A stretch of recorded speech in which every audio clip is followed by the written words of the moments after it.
윤석열 탄핵 심판 사건의 주심 재판관으로 적폐 법관으로 악명이 높은 정영식 헌법재판관이 배정된 것으로 알려졌습니다. 그리고 뒤에서는 시알리스 이준석에 대한 부분도 보고드립니다. 먼저 JTBC 단독 보도 결과 헌법재판소는 비공개 원칙에 따라 주심 재판부는 밝히지 않겠다고 했는데 JTBC 취재 결과 주심 재판관의 정영식 재판관이 배정된 것으로 알려졌습니다라며 충격적 내용을 보도했습니다. 주심 재판관은 탄핵 여부를 논의하고 표결하는 평의 절차를 주도하고 결정문 초안을 작성하는 역할을 담당합니다. 윤두창이 헌재만 기다렸던 이유가 이거였습니까? 이진 헌법재판소 공보관은 오늘 브리핑을 열고 이날 처음 열린 윤석열 탄핵 심판 관련 재판관 첫 회의 내용을 공개했습니다. 이 공보관은 변론 준비 절차에 회부하고 수명 재판관으로 이미선, 정영식 재판관을 지정한다고 밝혔습니다. 수명 재판관은 증거 조사와 쟁점 등을 관장할 수 있는 역할을 합니다. 거기에 적폐 법관 정영식을 파장이 커질 것 같습니다. 그리고 헌재는 또 선임 헌법연구관을 팀장으로 한 헌법연구관 TF를 구성했다고 밝혔는데 총 66명이 참여했습니다. 그러면서 제1차 변론 준비 기일은 오는 27일 금요일 오후 2시로 지정했습니다. 이 공보관은 이날 검찰, 경찰 등의 수사 기록을 조기에 확보한다고 밝히면서 이 사건을 탄핵 심판 사건 중 최우선으로 심리한다고 강조했습니다. 네, 물론 헌재에 대한 여러 희소식도 나오고 있습니다. 오늘 헌재 재판관들은 취재진 질문에 전부 응답을 피했습니다. 다만 김영두 재판관은 신속하고 공정하게 하겠다며 오늘 재판관 회의에서 준비 절차를 어떻게 할지 변론은 어떻게 할지 얘기해 보려고 한다고 말했습니다. 그리고 결정적 부분이라 할 수 있는 재판관 3인 공석 상황에 대해서도 12월 안에 구인 체제가 완성될 것으로 기대한다고 밝혔습니다. 헌재는 전체 재판관 9명 중 3자리가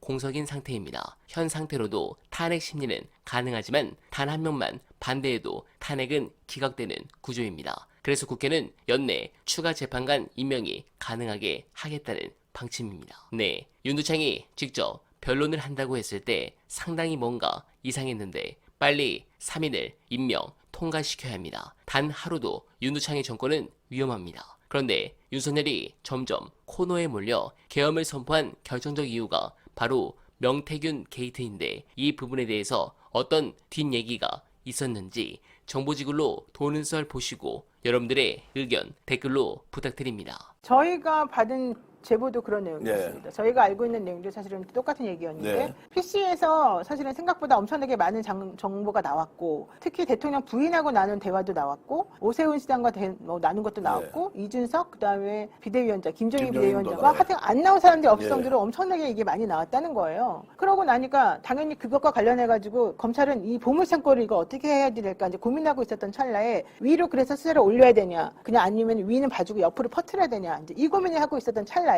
구속기소를 그때 명태균 씨와 김영선 등등이 하면서 어쨌든 보고를 왜 대검에다가 해야 되잖아요. 대검에다 보고를 하니까 대검에서는 야 이렇게 많은 자료들이 이렇게 많은 증거들이 확실히 나왔어? 아직 핸드폰은 찾지도 못했는데 이 정도야? 핸드폰 분명히 얘한테 가 있는 거 뻔히 아는데 그렇다면 우리가 핸드폰까지 찾으면 어떻게 될까? 이거는 보고를 해야 되겠지 라고 했다는 거예요. 이제 우리가 들은 얘기는. 그래서 결국 그거를 구속기소하는 날 대검에서 위로도 보고를 했다는 얘기고 뭐 그거는 제가 확인 안 했습니다만 그런 얘기가 들려왔고 대통령이 그걸 보고 노발대발해가지고 이거 가만 놔두면 더 이상 큰일 나겠다. 게다가 그 전에 자기가 개인적으로 뭔가 명태균 씨랑 딜하려고 했던 것들이 다 족족 실패를 하지 않았었습니까? 윤한홍이라든가 뭐 장동화라든가 이런 사람 통해가지고 나온 게 다 기사화가 되고 그러니까 자기가 개인적으로 더 이상 해결할 수도 없고 이제 방법은 오로지 비상계엄밖에 없다. 이렇게 생각해서 가능성이 큰데 여기에다가 그 깐죽거리는 한동훈이가 정말 너무너무 얄밉게 나를 보호해주기는커녕 우리 집안하고 이렇게 국민의힘당 게시판에서부터 개싸움을 하고 이 난리를 치고 있구나. 게다가 자기 그 부인도 이 한동훈 내는 도대체 살려두면 안 된다라는 얘기까지 하면서 엄청나게 화를 많이 냈다는 얘기여서 이런 모든 것들이 다 종합적으로 이 사람의 판단에 영향을 미쳤을 거로 보는 거죠. 조기 대선이 현실화되고 있습니다. 그런 준비는 지금 잘 돼 있다고 보십니까? 민주당은 그 준비를 저번에부터 하고 있었다고 저는 압니다. 그리고 민주당에서 계엄 선포할 거라고 미리 알았던 거잖아요. 사실은 9월 달에. 그 전부터도 이제 분위기를 알고 있었던 거고. 그러면서 한편으로는 이런 거에 다 대비해가지고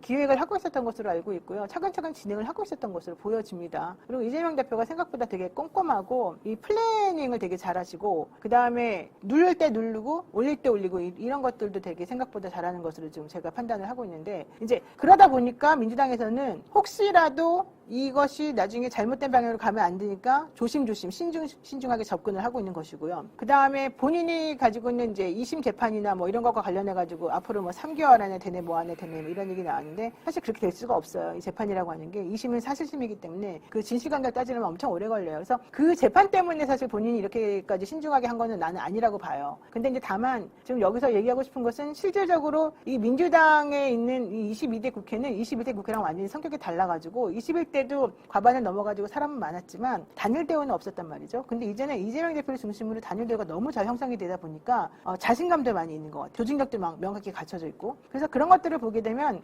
이번에 이재명 대표를 위시로 하는 그 민주당이 일을 잘하고 있는 것이고 또 하나는 경제 문제에 대해서 더 이상은 참을 수 없다는 그 인식이 더 퍼져 있는 것 같아요. 돈이 안 쓰니까 경제가 돌지를 않고요. 계속해서 세계 경제하고는 다른 방향으로 우리나라만 지금 망가지고 있는 거 아니겠습니까? 그래서 오히려 대통령에 대한 탄핵안이 가결되니까 그동안에 불안했던 외환 시장이나 이런 것들이 오히려 더 올라가고 더 안정화가 된다는 얘기예요. 그 얘기는 그만큼 이 윤석열이라고 하는 사람이 올해 이 대한민국에 있으면 대한민국의 경제가 망가진다라고 하는데 인식이 같이 했다는 거고 그건 이재명 대표도 마찬가지로 생각했을 거고 민주당에서도 그 점에 대해서 계속해서 생각해왔던 거라고 봐서 이번에 그런 것들을 계기로 해가지고 좀 정리하려고 하는 것을 예전부터 계획했고 그게 차근차근 진행되고 있는 것으로 봅니다. 네, 민주당 아주 잘하고 있습니다. 여기서 추가로 오늘 한준호 의원이 아주 속 시원하게 개장수를 친 거 너무 잘했습니다. 후한무치한 이준석이 대선 출마를 암시했죠. 아마도 CBS 김현정부터 시작해서 엄청 빨아줄 겁니다. 다만 김소연을